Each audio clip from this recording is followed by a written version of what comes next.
2021 भी एक भयानक साल था क्राइम के हवाले से, और 2022 तो शुरू होते ही जब बहुत ज़्यादा तेज़ हो गया था। डकैतियों के दौरान जान से मार देने के वाक़यात बढ़े, और जो सबसे कबीह और अफसोसनाक वाक़यात थे, डकैती भी करते थे, इज़्ज़तें भी लूटते थे, माल भी लूटते थे, इज़्ज़तें भी लूटते थे।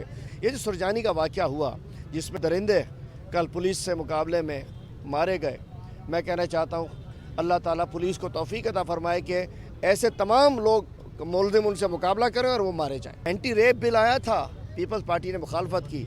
इससे लगता है कि रेपिस्ट को ये सपोर्ट करते हैं। एंटी रेप बिल किस्म का कानून साजी होनी चाहिए, इनको सरेआम लटकाना चाहिए।